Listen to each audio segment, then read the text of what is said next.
안녕하세요. 4월도 깊어지고 있지요.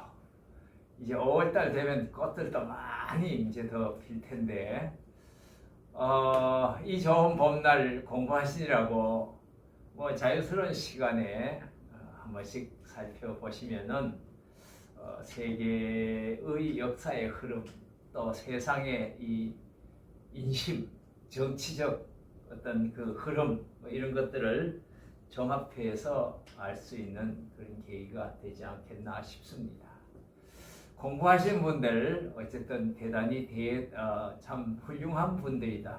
또 공부할 수 있는 것이 복된 삶이다 하는 것을 지난번에도 제가 말씀드린 것 같습니다만은 분명히 그렇습니다. 자, 오늘은 이제 오늘 한 30분 하고 다음 30분 하고 메소포타미아가 너무 긴 것 같은데 그래서 오늘 30분 다음 30분 해서 두 번으로 메소포타미아를 끝을 내려고 합니다. 그러나 또 약간의 복습이 필요할 것 같아서 다시 한번 여러분 눈에 익숙한 메소포타미아 역사적 변천을 다시 간추려서 다시 얘기 드리면은 가장 오래된 메소포타미아 문명이 BC 3500년경에서 이 2000년까지 한 1500년 가는 도시국가 시대, 이게 아직까지 중앙 집권적인 제국의 형태를 띠지 못한 시대가 좀 갔었고, 제국의 형태를 띈 시대는 이 바벨로니아 시대부터이다, 이런 얘기를 지난 시간에 드렸습니다. 꼭 기억하시고요. 이 이전은 도시 문명 시대고 이건 제국 문명이다. 그래서 바벨로니아를 멸망시킨 것이 히타이트였지만은 그 뒤를 이은 것이 아시리아고, 아시리아의 뒤를 이은 것이 신바벨로니아, 구바벨, 신바벨로니아가 짧게 뒤를 이었는데 그 이어서 그냥 페르시아 제국이 있었고, 페르시아 제국을 다시 이은 것이 마케도니아 제국이고, 마케도니아 제국을 멸망시킨 것이 로마였다. 이렇게 이제 지난번까지 설명드린 것이고, 이것이 주 메소포타미아의 흐름이다 하는 것도 지난 시간에 말씀드렸고, 그 사이에 그리스라고 하는 나라가 있었다. 근데 그걸 오늘 종합해서 여러분들이 알아듣기 쉽게 좀 말씀을 드리려고 합니다. 요거는 이따가 보고, 자, 요걸 다시 한번 정리한 것이 이렇습니다. 그러니까 메소포타미아 문명의 통일, 전체를 통일한 두 세력이 있는데 하나는 아시리아 세력이고 하나는 페르시아 세력이다. 페르시아는 오늘 배울 것이고요. 오늘 공부할 것이고, 이 안에 있는 것도 다 마찬가지요. 오늘 공부할 것이고, 아시리아는 지난 시간에 배웠는데 아시리아는 저 페니키아라고 하는 문명도 여기에 흡수가 되었고, 헤브라이, 즉 오늘날 하면은 이스라엘 문명, 그걸 헤브라이라고 그랬는데, 헤브라이 사람들도 솔로몬 왕 이후에 유대 나라와 이스라엘 나라로 남북으로 갈라졌는데, 북쪽에 있는 이스라엘 나라는 아시리아가 멸망을 시키고, 남쪽에 있는 유다는 이렇게 와갖고서 신바벨로니아라고 하는 나라가 멸망을 시켜버리고 맙니다.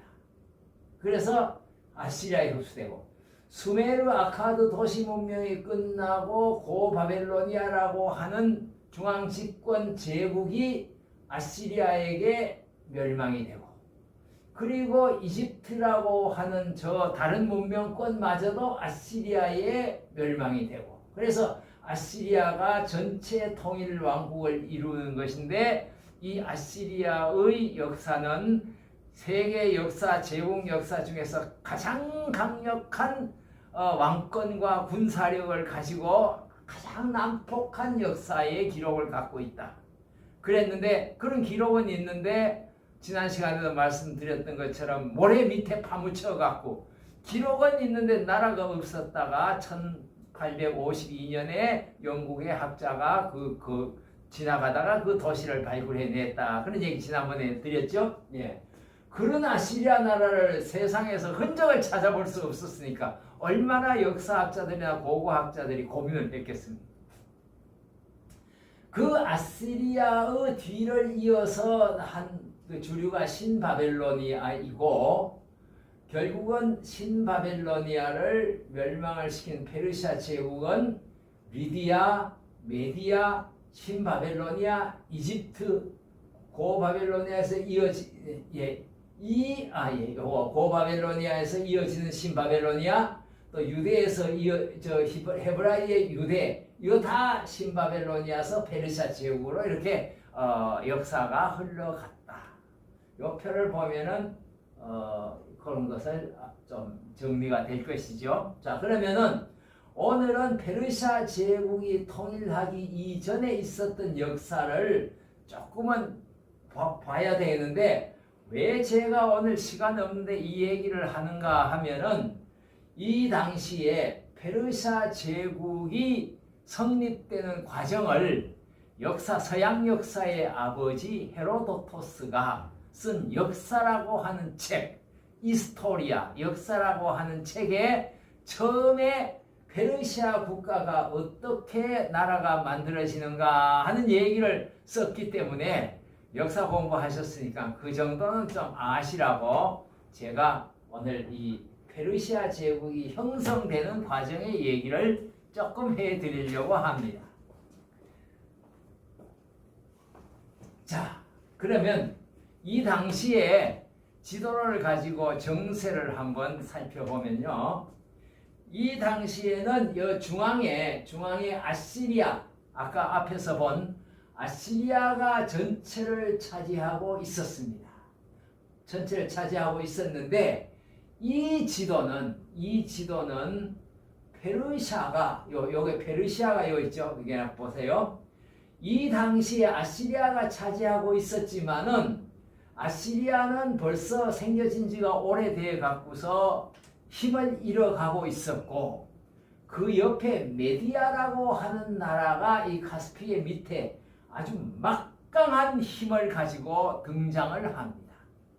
그리고 그 후에 맹주가 되는 페르시아는, 이 페르시아만 남쪽 여기에 지금의 이란이라 그랬죠. 이란. 아시리아는 오늘날 시리아고, 여기 바벨론이라고 하는 것은 이미 구바벨로니아는 멸망됐기 때문에 이 지도에는 없지만은, 이 바벨론은 이락이라고 그랬죠. 이락. 예, 그랬습니다. 자, 그런데 페르시아는, 오늘의 이야기가 된 페르시아는 이 남쪽 한 곳에 치우쳐서 겨우 명맥을 유지하고 있었습니다. 그리고 이쪽으로 가면은 그리스라고 하는 나라가 여기에 자리 잡고 있고요.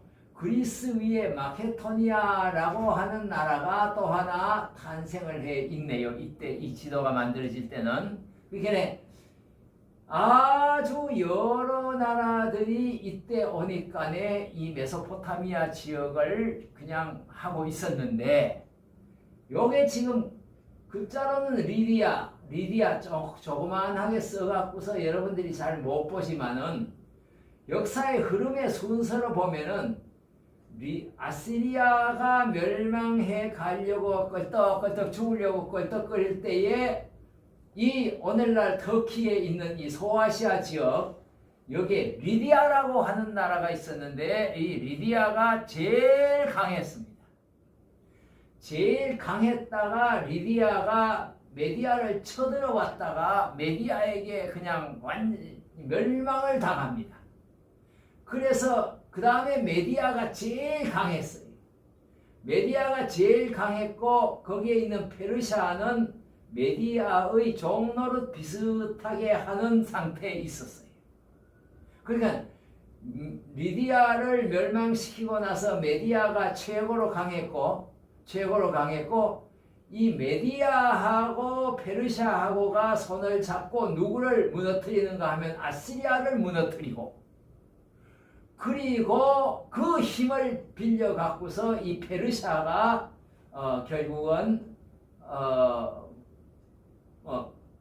페르시아가 아니네요. 예, 바벨로니아가 신바벨로니아 페르시아하고 메디아하고 페르시아가 미안합니다. 요 메디아하고 페르시아가 힘을 합쳐서 아시리아를 무너뜨리고 이어서 신바벨로니아도 무너뜨리고 그리고 페르시아가 메디아를 쳐들어가 갖고 메디아를 멸망시키고 이 지역을 인도까지 이 전체를 페르시아가 여기 이집트까지 이 페르시아가 통치하는 역사가 오늘 제가 여러분들한테 말씀드릴 이야기입니다.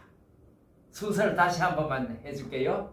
제일 강한 것은 리디아였는데 리디아가 메디아를 공격했다가 멸망을 당하고 메디아가 강한 나라로 있었는데 메디아하고 페르시아가 손을 잡고 아시리아를 멸망시키고 아시리아 후에 온 신바벨로니아가 70년 동안 하고 있을 때 또 역시 이렇게 손을 잡고 신바벨로니아도 멸망시키고 그리고 나서 남은 둘이 싸움을 해갖고 메디아가 페르시아에게 패하고 페르시아가 전체를 통일을 하는 그런 것을 이제 보게 되는데 그것이 바로 요 표입니다. 요 표 다시 한번 보면은 수메르 아카르가 고바벨로니아로 내려와서 신바벨로니아 아시리가 이랬다가 리디아 메디아를 다 페르시아가 먹고 신바벨로니아도 먹고 이집트까지도 먹고 이렇게 되는 페르시아 제국의 이야기입니다. 자, 그러면 요거는 페르시아 건국과 메디아의 관계를 제가 설명을 아무래도 한 5분간에 해드려야 될 것 같은데 이 메디아가 훨씬 처음에는 강국이었고 페르시아가 속국으로 있었다고 아까 말씀을 드렸어요. 그때 얘기입니다. 그때 메디아는 벌써 BC 728년에 세워져 갖고 550년까지 갔는데 550년에 페르시아에 멸망하는데 메디아를 멸망시키는 왕은 요게 키루스 2세 때 메디아를 멸망시키니까 페르시아가 550년에서 330년 하는 것은 요 키루스 2세부터 얘기고 요 앞에는 준비기간입니다. 국가가 준비기간 이해를 하시겠죠? 그러니까 요거는 있었지만은 페르시아 이쪽에 메디아의 속국으로 있을 때 얘기고 요 키루스 2세부터 소위 메디아를 무너뜨려 갖고 550년에 키루스 2세가 페르시아를 통일을 시키는 것이 여기입니다. 이런 게 이제 왕이에요. 재미나는 얘기는 이 아스티아게스는 메디아의 4번째 왕인데 이 사람이 딸이 있었어요. 딸 이름이 만다네예요. 다시 한번 말씀하지만은 제가 이 얘기를 하는 것은 헤로도토스의 역사에 있는 그 기록이기 때문에 여러분들 역사 공부했으면 요 얘기쯤은 알아야 된다 싶어서 간략하게 얘기를 드리는 거예요.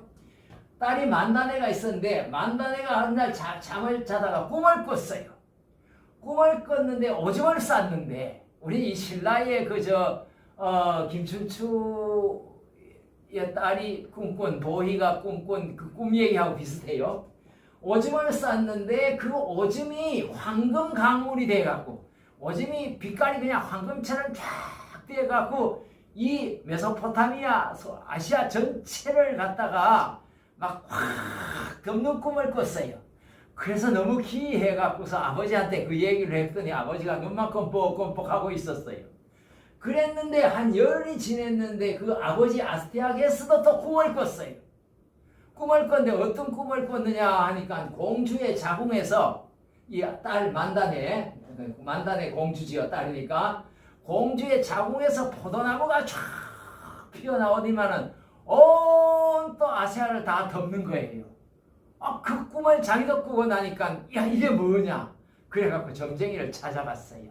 점쟁이가 뭐라 했는고 하니까 그것은 앞으로 만다네가 낳을 아들이 이 메디아의 왕이 되겠다는 꿈입니다. 이렇게 가르쳐준 거예요. 그럴 리 있나 이제 이랬거든요. 그러다가 세월이 지났어요. 만다네가 시집을 가게 됐어요. 그갖고 시집을 갔는데 시집을 누구한테 보내느냐 하면 이 페르시아 자기의 속국이니까 속국에 있는 왕 캄비세스 1세와 결혼을 시켰어요. 그래갖고 아들을 하나 낳았는데 키루스 2세예요. 그러면 앞으로 이 메디아의 만다네가 낳은 자식이 메디아의 왕이 되겠다고 했으니까 메디아의 왕이 될 사람은 바로 누구예요? 키루스 2세가 되는 거죠. 이제 우리는 이야기를 알고 보니까 근데 그때는 몰랐지요. 예. 그래서 만다네하고 캄비세스 1세하고 결혼을 해갖고 키루스 2세를 낳았는데 이게 이제 아스티아게스가 그때 생각이 났어요. 전에 점쟁이가 그랬지. 저 아들이 잘못하면은 우리 메디아를 멸망시킬 수 있는 놈이라네. 안 되겠다. 죽여라. 이래 갖고서 자기 신하 하르파고스에게 신하 아들을 내주면서 갖다 죽여. 이랬거든요. 그런데 하르파고스가 죽이려고 가서 죽이기 직전에 보니까요. 애가 방긋방긋 웃고 막 이러는 거예요. 그래갖고서 도저히 못 죽이고 있는데 그 옆에 목동이 있었는데 그 목동 집에서 마침 아기를 낳았는데 그 목동 부인이 낳은 아기가 죽어버렸어요. 그래서 슬픔이 가득한 집에 이 만다네가 낸 아들을 갖다 줬어. 거기서 길렀어요. 그래 길러고 한 5, 6년이 지내갖고 이 얘가 그게 두 번째 아들이니까 이 키루스 2세가 그때 키루스 2세도 아니죠. 이제 아이들하고 노는데 골목대장이 됐어요. 골목대장이 돼갖고서 임금 노릇을 하는데 얼마나 잘하는지 몰라요. 그래갖고서 이 아스티아게스의 신하의 아들들이 걔하고 임금놀이 하다가 아버지한테 내 친구가 있는데 얘는 말이에요. 아주 장난이지만 임금놀이를 너무 잘해요. 이래갖고 그 소리가 누구한테까지 들어갔는가 하면 아스티아게스에까지 들어갔어요. 아스티아게스가 그래 이상하다. 불러와봐. 이래 불러와 보니까 자기가 죽이라고 한 외손자예요. 이래갖고 하르파고스를 불렀지요. 도대체 어째 된 일이냐. 얘를 봐라. 얘가 날 딱 닮았잖냐. 이래갖고 하르파고스가 거짓말을 못하고 이실직고를 하니까 이 아스티아게스가 하르파고스가 너무너무 미워갖고서 하르파고스를 죽이지는 않고 그 아들을 죽여갖고서 그냥 고기를 요리를 만들어갖고 하르파고스에 먹였어요. 그러니까 하르파고스가 그걸 안 먹을 수가 없죠. 목숨이. 그러면서 하르파고스는 내가 이 메디아를 원수를 갚아야 되겠다 하는 마음이 들어갖고서 누구를 찾아가는가 하면 이 키루스 2세를 찾아가요. 너희가 군사를 모아갖고 우리나라에 쳐들어와라. 그러면 내가 여기에 있다가 성문을 열어주고 니하고 합작을 해갖고 이 메디아를 없애버리자. 이렇게 약속을 하고 드디어 키루스 2세가 군사를 일으켜갖고서 메디아를 쳐들어가요. 그런데 이 아스티아게스가 생각하기를 저 페르시아가 쳐들어오는 적을 막아줄 수 있는 것은 내한테 혼이 난 하르파고스 너 가서 그동안에 내게 지난번에 잘못했던 죄를 이번에 키루스 2세를 죽여갖고서 네가 복수를 해줘 하면서 장군으로 하르파고스를 세워버렸네요. 그러니까 하르파고스는 메디아의 막강한 군대를 이끌고 나가갖고 페르시아에 와서 키루스 2세를 만나갖고서 말머리를 돌려갖고서 메디아를 쳐서 멸망시킨 것이 550년이고 키루스는 그 550년에 페르시아의 1대 왕으로 등극을 하게 되죠. 이게 이제 그 역사라고 하는 헤로도토스의 역사책의 앞부분에 나오는 얘기예요. 그래서 페르시아 제국이 이렇게 형성이 됐다. 기억 재미있으세요? 기억하시겠습니까? 제가 말을 너무 빨리 해갖고. 자, 그래서 이제 다시 한번 위로 올라가서 페르시아 제국에 대한 제가 요 기술의 내용을 조금만 보고 가겠습니다. 페르시아인인 키루스 2세, 아까 키루스 2세 그랬죠? 북쪽 메디아를 쓰러뜨리고 통일왕국을 이룩한다. 이제까지 얘기했던 그 속사정 얘기입니다. 그리고 BC 525년에 이집트 원정을 해서 오리엔트 지역을 다 통일한다. 그것은 이제 요겁니다. 기루스 2세의 아들인 감비세스 2세가 기루스가 죽고 525년에 감비세스 2세가 그 이집트까지 통일을 하고 전성기는 다리우스 1세하고 요 3대 4대 때가 전성기인데 그때 얘기는 이따 조금 하겠습니다. 자, 그렇게 해서 이집트까지도 통일을 합니다. 그리고 3대 다리우스 1세가 통일을 해서 전국을 20개 주로 분할 통치를 했는데 이민종 관영책으로 국력을 더욱 든든해져요. 이 나라를 이렇게 넓게 차지해 놓고는 아시리아는 이걸 어떻게 다스렸냐 하니까 강력한 힘으로 다스렸어요. 그런데 페르시아는 이 넓은 땅을 차지해서 자기가 힘으로 다스릴 게 아니라 유화 정책을 썼어요. 어떻게 했는가 하니까 너희들 나라는 다 독립시켜준다. 너희들 가라, 돌아가라. 너희들 나라의 아시리아는 제가 그랬죠. 이쪽에 있는 백성을 끌어다가 저쪽에 갖다 바치고 인구 혼합책을 썼다 그랬잖아요. 그러니까 다 돌아가라. 너희 고향으로 다 돌아가. 돌아가서 너희들 종교 믿고 싶은 대로 믿고 너희 자유스럽게 자유하고 단지 내한테 할 것은 반란하지 말고 반항하지 말고 세금만 꼬박꼬박 내면 돼. 이렇게 해줬거든요. 다리우스가. 그러니까 이 사람들이 워낙 아시리아에 혼이 났던 사람들 때문에 그걸 잘했어요. 그래갖고 아시리아 시대의 세금보다가도 페르시아 시대의 세금이 엄청 많이 들어왔어요.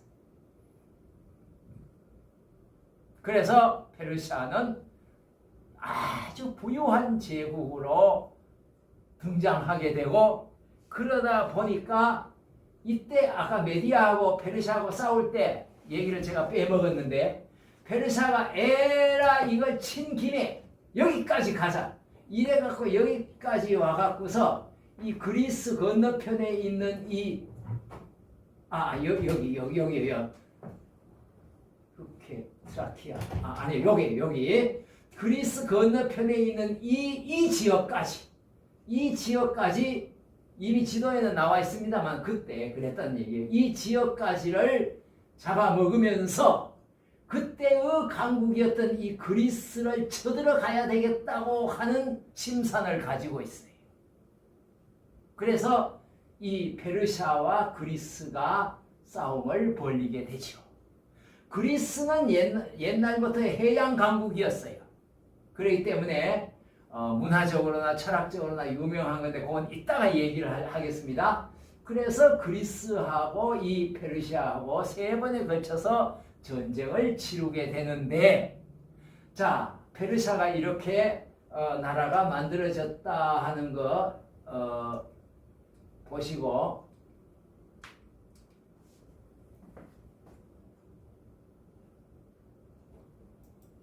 왜 안 되지?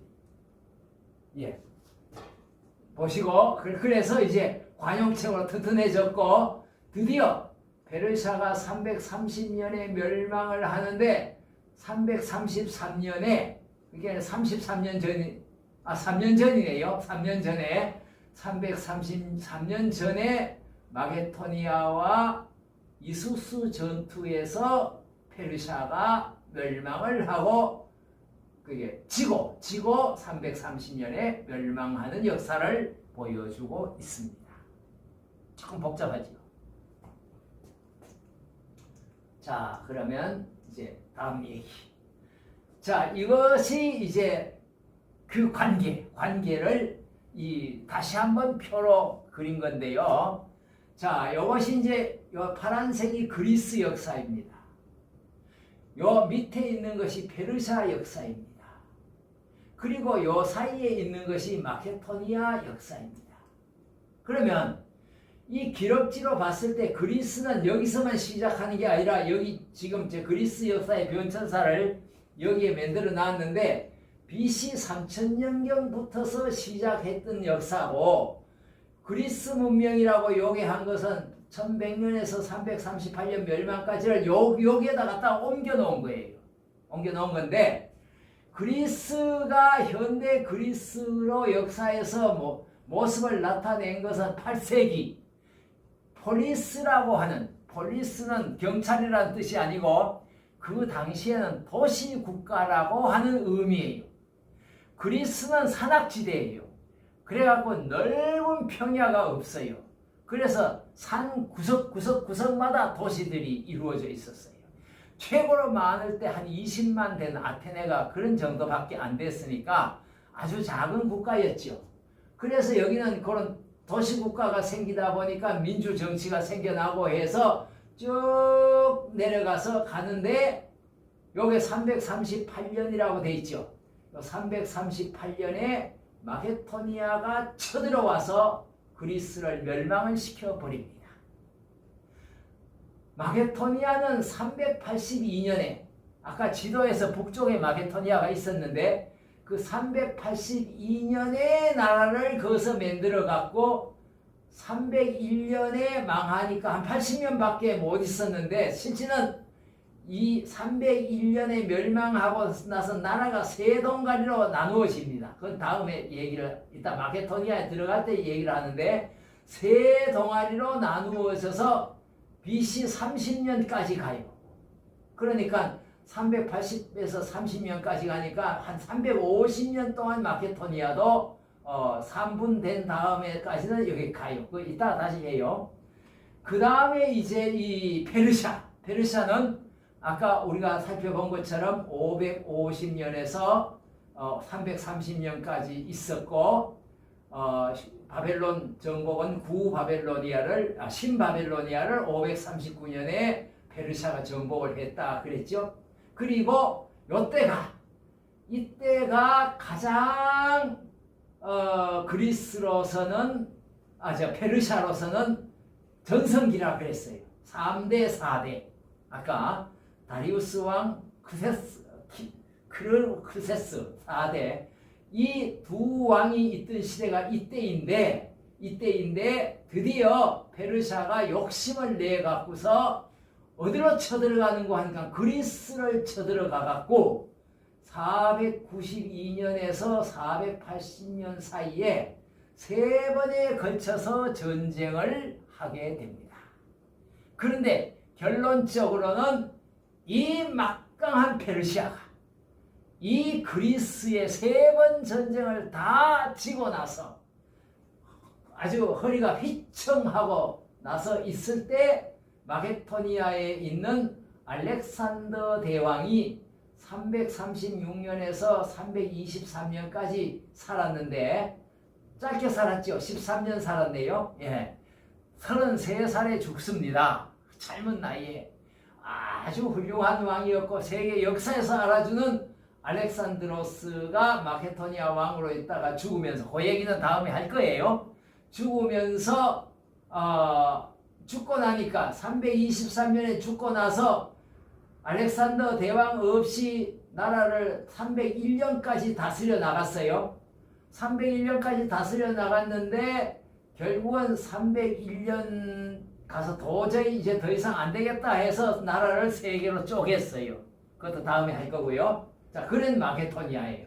그 마케도니아가 382년 생겨서 이걸 죽이고 드디어 아까 이수스 전투가 333년에 일어났다 그랬는데 3년 전에 일어나서 페르시아를 멸망시키고 330년에 완전히 페르시아를 멸망시키는 그런 이제 삼각관계의 역사표를 여러분들이 지금 보시고 계십니다. 자, 그 옆에 막대기를 보면은 그리스가 이 제대로 된 나라는 8세기 한 700, 800년에 시작해서 한 500년간 갔고 그 다음에 이제 우리가 얘기하면 그리스에 있어서 가장 훌륭한 왕이 누구냐 하면은 페리클레스라고 하는 분인데 443년에서 429년까지 14년 동안 통치를 한 이 왕인데 이때가 최고의 전성기다 이랬는데 사실은 역사를 다시 보면 페리클레스가 이 전성기를 할 때에는 벌써 나라가 기울어지고 있었어요. 그래 갖고서 오늘날로 말하면 소위 국민들에게 인기 정책, 포퓰리즘 정치를 해갖고 세금을 다 걷어 갖고서 국민들 기분 좋게만 만들고 자기 죽고 나서 나라가 확 망해버려요. 그것도 이따가 다음 시간에 얘기할 거예요. 이건 오늘 큰 틀에만 얘기를 하는 거고. 그리고 그리스 하면 철학이잖아요. 소크라테스, 플라톤, 아리스토텔레스, 제논, 이래갖고서 소위 말하는 스토아 학파. 이 사람들이 활동했던 시기가 언제냐 하면은 페르시아의 전쟁을 그리스가 이기고 이 페리클레스의 전성기 시대부터 시작해서 요 263년까지 한 200년, 그죠? 200년 정도가 요게 그리스 철학의 전성기이고 200년 동안 그리스 철학의 전성기가 세계 철학의 바탕을 놓았다. 그래서 오늘날 미국에 있는 현대 철학자들이 뭐라고 얘기하는고 하니까 오늘 현대 철학은 그리스의 철학보다가 그 높이를 1cm도 더 높여놓지 못했다. 이런 얘기를 할 정도로 그리스 철학의 전성기는 바로 이때였다 하는 것만, 그때 철학의 내용을 하려면 또 시간이 많이 가서 그건 좀 빼고요. 네, 이렇게 이제 보시면은 전체의 골격은 알게 됩니다. 페르시아는 다시 얘기 드리면은 페르시아는 이 그리스와의 3차에 거친 전쟁에 지는 바람에 점점 약해지다가 마케도니아에 멸망을 됐고, 마케도니아가 이걸 페르시아를 멸망시키는 데에는 알렉산더라고 하는 희대의 영웅이 있었기 때문에 가능했고, 마케도니아의 아버지는 필립 2세는 자기 아들을 키우는데 누구를 데려다 키웠는가 하면은 이 그리스 철학자 아리스토텔레스를 개인 선생님으로 모셔다 키웠다니까요. 그러니까 알렉산드로스라고 하는 사람은 전쟁만 잘하는 것이 아니라 철학이나 역사나 모든 것에 있어서 훌륭한 사람이었어요. 그런데 33살의 젊은 나이에 죽고 맙니다만 그건 요거 할 때 다시 더 드리겠고요. 그 다음에 이제 마케도니아, 페르시아, 그리스 관계를 오늘 이해를 하시면은 이제 다음에 마지막 결실 공부에 많은 도움이 되지 않을까 싶습니다. 자, 오늘 수업은 여기까지 마치도록 하겠습니다. 다음 시간에 뵙겠습니다. 감사합니다.